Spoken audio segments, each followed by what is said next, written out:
Imagine a young man in Somalia. He could be a fisherman, a shopkeeper, maybe even a doctor, but he dreams of something else. He dreams of being a pirate. It sounds crazy, right? But in Somalia, it's not so simple. For many young men, piracy isn't just about crime. It's about opportunity. It's about taking control in a world where they feel powerless. It's about fighting back against a system they believe is rigged against them. The life of a pirate is dangerous, of course, but it's also exciting. It's a chance to make a lot of money, faster than they ever could working a normal job. And for some, it's a chance to be seen as heroes, protecting their people from outsiders. In a land where hope is often scarce, it's not hard to see why the allure of the pirate's life shines so brightly. To understand why piracy took hold in Somalia, we need to look back at the country's history. Somalia has always been a tough place to live. Drought, famine and conflict are woven into the fabric of the land. Somalia gained its independence in 1960, but peace was short-lived. Political turmoil led to a military coup in 1969. The country descended into civil war in the 1990s, tearing the nation apart. The world watched in horror as famine claimed the lives of hundreds of thousands of Somalis. The government collapsed, basic services disappeared, Somalia became a failed state, a land without law. With no one to protect their waters, Somali fishermen found themselves at the mercy of foreign fleets. This chaos created the perfect breeding ground for piracy. In the lawlessness, many saw a chance to profit, and so the pirates of Somalia were born. As Somalia descended into chaos, foreign fishing vessels saw an opportunity. With no government to stop them, they began fishing illegally in Somali waters, scooping up massive amounts of seafood. Imagine giant trawlers, bigger than anything Somali fishermen had ever seen, taking their fish, destroying their nets, and leaving nothing but devastation in their wake. But it wasn't just the fish. European companies, eager to dispose of toxic waste cheaply, found a dumping ground off Somalia's coast. Barrels of poisonous chemicals and even radioactive material were dumped into the ocean, poisoning the water and the life within it. Then in 2004, the Indian Ocean tsunami struck.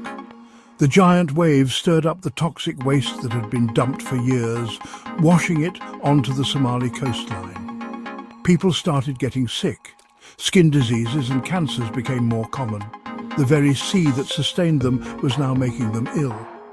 This exploitation, this disregard for their lives and their livelihoods, filled the Somali people with anger and resentment. It fueled a sense of injustice that pushed some towards a life of piracy. At first, piracy was a matter of survival.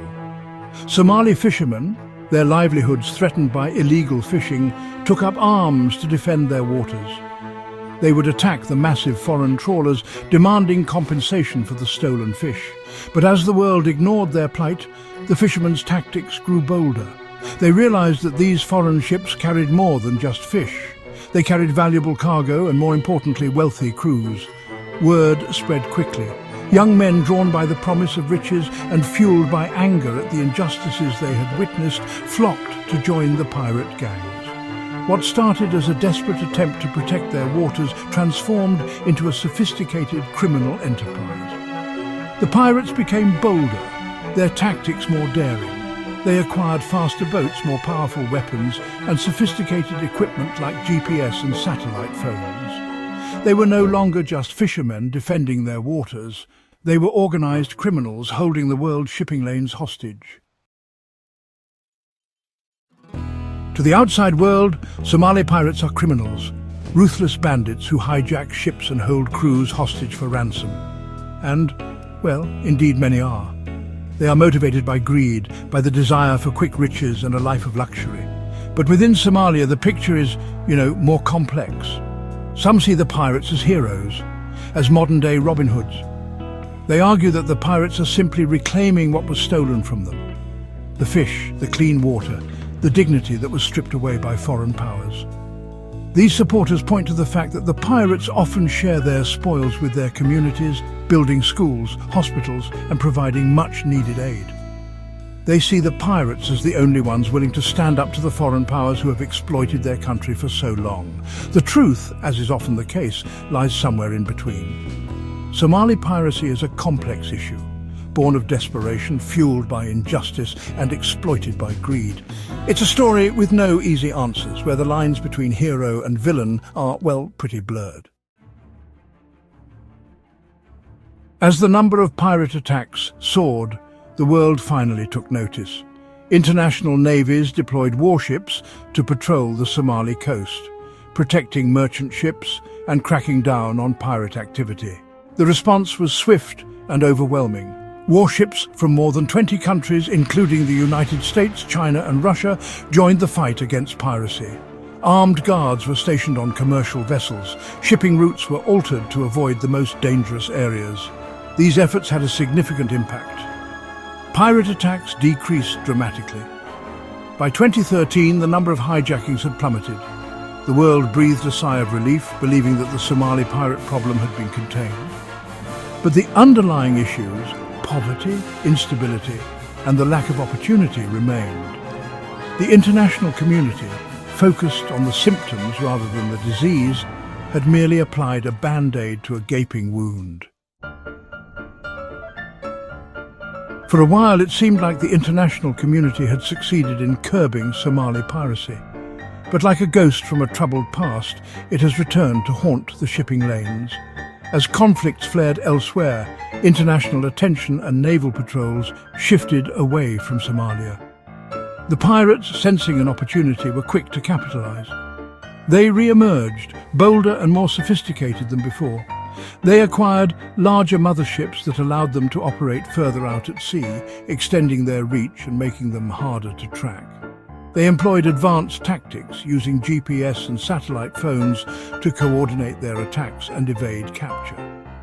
The resurgence of Somali piracy is a stark reminder that the underlying issues that fueled it never truly disappeared. It's a testament to the resilience of those who feel they have nothing left to lose and everything to gain from a life at sea. The resurgence of Somali piracy is a tragedy for everyone involved. For the shipping industry, it means increased costs, delays, and the ever-present risk of attack. But the true cost of piracy is paid by the Somali people themselves. Piracy has tarnished Somalia's image, making it even harder for the country to attract investment and rebuild its shattered economy. It has driven up the cost of basic goods, making life even more difficult for ordinary Somalis. And then there are the human hostages. Hundreds of sailors have been held captive in horrifying conditions, often for months or even years. They are subjected to physical and psychological abuse, their lives held ransom while negotiations drag on. Piracy has cast a long shadow over Somalia, trapping its people in a cycle of violence and despair. It is a stark reminder of the human cost of conflict and the urgent need for sustainable solutions. The future of Somali piracy is uncertain.